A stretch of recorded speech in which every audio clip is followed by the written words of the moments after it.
جی دوستوں، میں اس وقت اکیڈمی آف سائنسز کی لائبریری میں ہوں اور یہ ایک بہت شاندار لائبریری ہے 16ویں صدی 17ویں صدی کی، اور اس کے اندر ڈبل نیچے اور اوپر 2 فلورز میں کتابیں رکھی ہوئی ہیں، اور اس کے اندر جو ہے اوپر کی منزل میں جانے کے لیے ہر جگہ اس طرح کے چھوٹے چھوٹے دروازے ہیں، اور ان دروازوں سے سیڑھیاں اوپر جاتی ہیں اور پھر اس منزل پہ آتے ہیں۔ اچھا، اوپری حصے میں بڑے بڑے سائنسدانوں کے اسٹیچوز بنے ہوئے ہیں، اور اس کی چھت جو ہے وہ آرٹ ورک سے مزین ہے، اور یہاں جتنا بھی کلیکشن یا جتنی بھی کتابیں رکھی ہوئی ہیں ان میں زیادہ تر کتابوں کی سائز کافی بڑی سائز کی کتابیں ہیں، آپ دیکھ سکتے ہیں۔ تو اس سے آپ کو پتہ چلتا ہے کہ پرانے زمانوں میں کتابیں کتنے بڑے سائز کی ہوتی تھیں، اور ان کتابوں کی ارینجمنٹ اس وقت کے جو مونکس تھے انہوں نے کی ہے، اور اس کی جو کوڈنگ بھی انہوں نے کی ہے۔ تو ان کتابوں کو سرچ کرنے کے لیے اس وقت انہوں نے جو کیٹلاگ کیا، جس کو ایکسیشن رجسٹرڈ لائبریرینز کہتے ہیں، وہ بنائی، وہ 27 والیومز پہ ہیں۔ تو اگر آپ کو اس وقت اس کلیکشن میں سے کوئی کتاب نکالنی ہوتی تھی تو آپ کو وہ 27 والیومز کو پہلے سرچ کر کے وہاں سے انفارمیشن نکالنی ہوتی تھی، اور وہاں اس کے بعد آپ یہ اپنی مطلوبہ کتاب حاصل کر سکتے تھے۔ لیکن آج کے دور میں یہاں سے میں آپ کو یہ اپڈیٹ بھی دے دوں کہ یہ سارا کلیکشن ڈیجیٹائز ہوا ہے۔ یہاں پہ ان لوگوں نے سب کلیکشن کو ڈیجیٹائز کیا ہے، اور یہ انٹرنیٹ پہ بھی اویلیبل ہے۔ کچھ کتابیں ایسی ہیں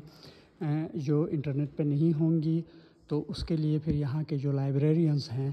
ان سے رابطہ کر کے لوگ اپنی مطلوبہ انفارمیشن حاصل کر سکتے ہیں۔ لیکن سب سے امپورٹنٹ بات یہ ہے کہ ہمارے معاشروں میں کتابوں کی اہمیت بالکل بھی نہیں ہے۔ کتابوں کی اہمیت نہیں ہونے کا سب سے بڑا ثبوت یہ ہے کہ جب بھی کوئی لائبریری ہمارے وہاں بنتی ہے تو سب سے پہلے وہاں کا جو مینجمنٹ ہوتا ہے، یا وہاں کو جو اس کو چلانے والے جو لوگ ہوتے ہیں، وہ اپنے ہیریٹیج سے محبت کرنے والے کم، بلکہ اس کے فائنینشیل گینز کو زیادہ اہمیت دینے والے ہوتے ہیں۔ تو ان کی کوشش یہ ہوتی ہے کہ یار، کتاب آپ نے لائبریری بنائی ہے تو اس میں کتنے لوگ آتے ہیں۔ ہم میں سے بھی ایک آدمی یہاں پہ یہی کوشچن کر رہا تھا کہ اس میں کتنے لوگ آ کے اس کو یوز کرتے ہیں۔ تو یہ لوگ اس کی یہاں سے یوسیج کو نہیں دیکھتے۔ یہ لوگ اپنی تاریخ سے محبت کرتے ہیں، اپنی ہیریٹیج سے، اپنے ورثے سے محبت کرتے ہیں، اور اس کو آنے والی جنریشنز کے لیے پریزرو کر کے رکھتے ہیں۔ انہوں نے پہلے اس چیز کو پریزرو کیا ہوا ہے، اس کے بعد انہوں نے اس کو ڈیجیٹائز کر کے فیوچر جنریشنز کو بھی ایکسیسیبل اور پریزرو کر کے وہ رکھا ہوا ہے۔ تو لیکن یہ ان کتابوں کو پھینکتے نہیں ہیں، ان کو جلاتے نہیں ہیں۔ ہسٹوریکلی بہت چیزیں ہوئی ہیں، لیکن اب ایسا نہیں ہے۔ اور دوسری بات، اس کلیکشن میں جو ہے بہت امپورٹنٹ کتابیں ہیں، جیسے کہ یہاں سے واسکو ڈے گاما کے جو سفر کے جو رویدات ہیں، یا ان پہ جو لکھی گئی کتابیں، یہاں سے انڈیا جتنے شپس گئے ہیں ان کے اوپر جو ہے کتابیں ہیں، اور اس کے علاوہ یہاں پہ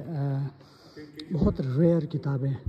گوٹنبرگز بائبل بھی یہاں پہ ہے جو 15ویں صدی یا 16ویں صدی کی، اور اس کے علاوہ کرونیکل آف اسپین کے نام سے ایک انتہائی امپورٹنٹ کتاب، وہ بھی اس لائبریری میں موجود ہے۔ تو آج یہاں آ کے مجھے اتنی خوشی ہو رہی ہے کہ میں الفاظ میں بیان نہیں کر سکتا، اور میں اپنے آپ کو بہت خوش قسمت انسان سمجھتا ہوں کہ مجھے، بے شک ہمارے علاقوں میں اور ہمارے ملکوں میں ایسی لائبریریاں یا تو موجود نہیں ہیں، یا اگر ہیں تو بہت برے حالت میں ہے، لیکن مجھے اللہ تعالیٰ نے ایسا ایک موقع دیا ہے کہ میں تاریخ کے ان عظیم لائبریریوں میں اس وقت کھڑا ہوں، اور اس لٹریچر کو اور ان سائنسدانوں کے اسٹیچوز کو اور یہاں کی ہسٹری کو میں دیکھ پا رہا ہوں اپنی آنکھوں سے۔ بہت شکریہ۔